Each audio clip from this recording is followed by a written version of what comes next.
Treng, enakin aja. Saya harus akui bahwa Presiden Jokowi ini memang politisi tingkat tinggi yang gerak-gerak politiknya itu tidak bisa ditebak. Beberapa hari, beberapa minggu ini keadaan negara ini dalam tanda kutip riuh dengan berbagai hal-hal yang bikin pusing kepala.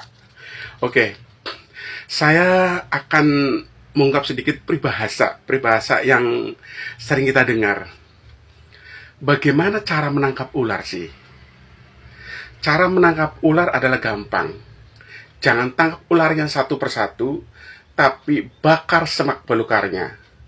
Dan ular-ular itu akan muncul dengan sendirinya dalam kondisi kepayahan atau mungkin kebakar.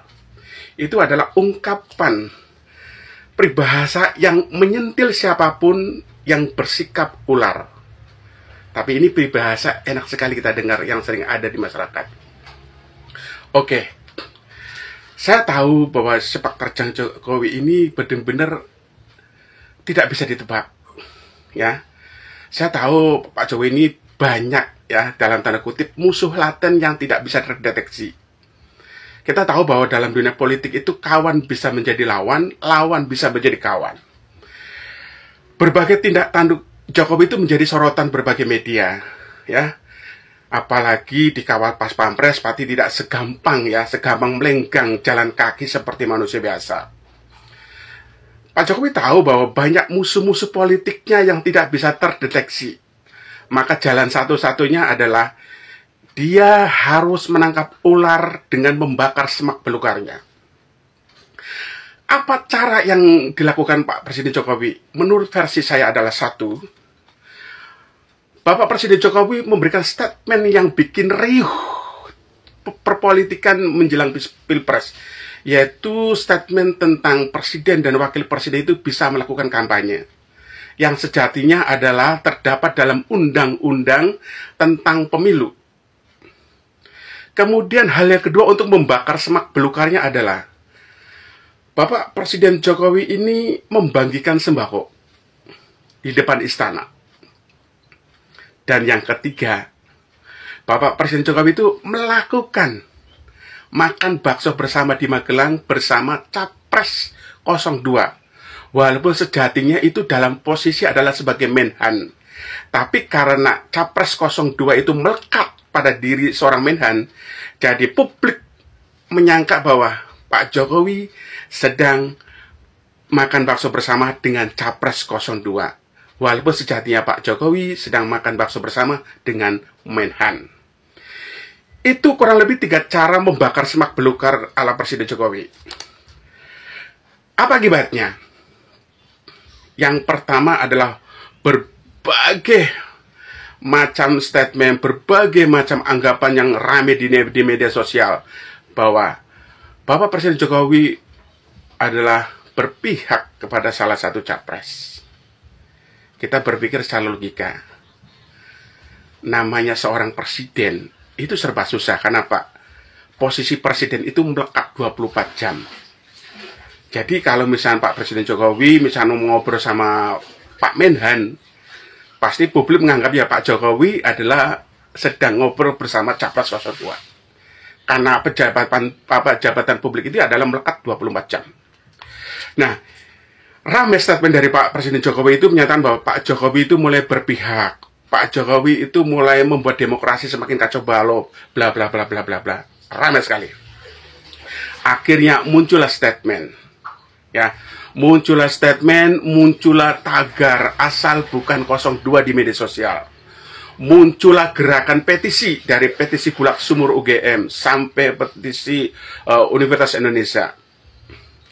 Dan ini menunjukkan bahwa kita melihat bahwa kalau seandainya Pak Presiden Jokowi itu ingin melanggengkan dinasti politik, saya sudah menonton berbagai video, berbagai artikel ya, sudah membacanya.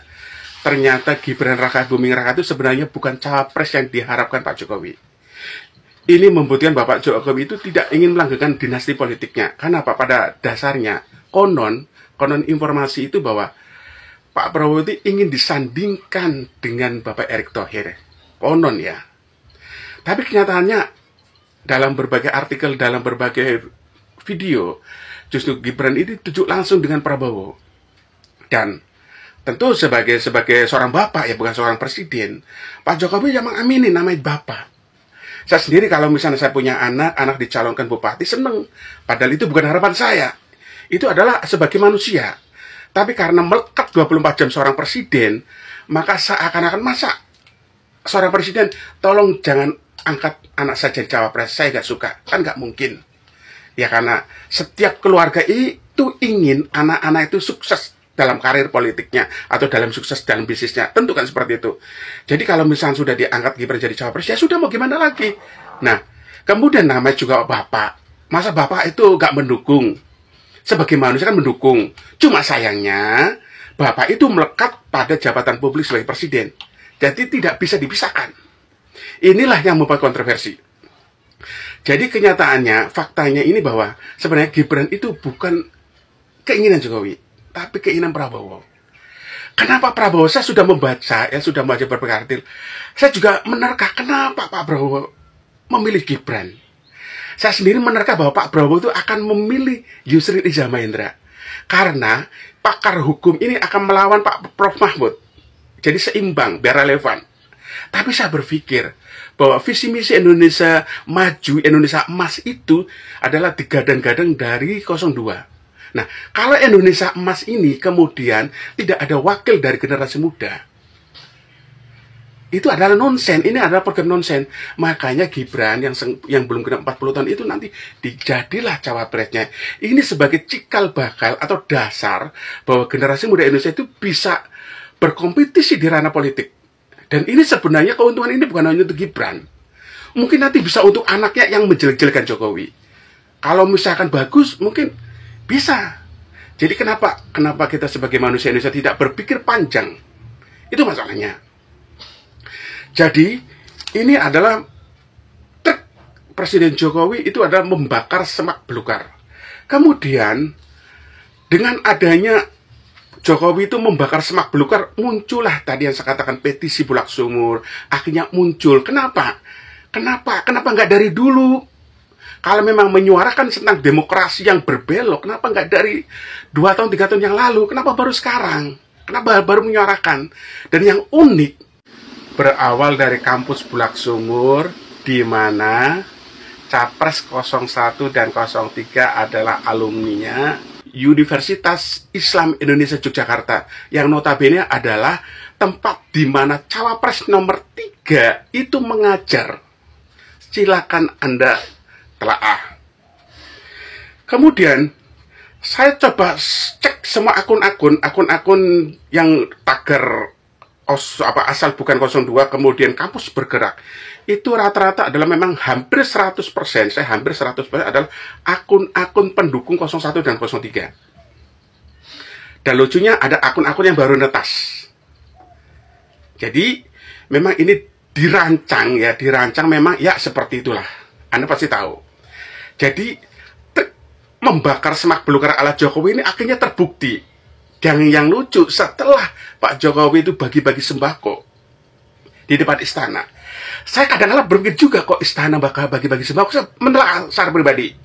Oh, karena Pak Jokowi itu merasa bahwa Pak Jokowi itu berpihak. Kalau bagi sembakonya misalnya di tempat-tempat tertentu, misalnya di alat-alat negara, nanti dikirain kampanye. Mungkin di tempat yang A, yang B nanti dikira kampanye. Makanya mungkin Pak Jokowi itu berpikir, biar netral gimana? Di depanlah istana negara. Kemudian, yang datang itu saja ya, menurut statement dari salah satu mantan wapres ini katanya bikin memalukan aja. Tolong jangan dibuat lagi lah. Silakan Anda bisa lihat di video-videonya. Sekarang saya lihat video itu yang ternyata yang datang itu adalah banyakkan ojol. Dan pembagian sembako ini sebenarnya mempunyai makna tersirat adalah menyindir kader PDIP yang korupsi dana bansos pada saat pandemi.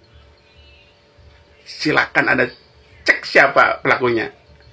Jadi seakan-akan ini loh dana bansos dibagikan langsung ke rakyat, jangan dikorupsi. Apalagi masa pandemi. Gila kalian. Ini ada trik cantik dari Jokowi. Anda tahu apa yang dilakukan Jokowi sejatinya adalah membuka aib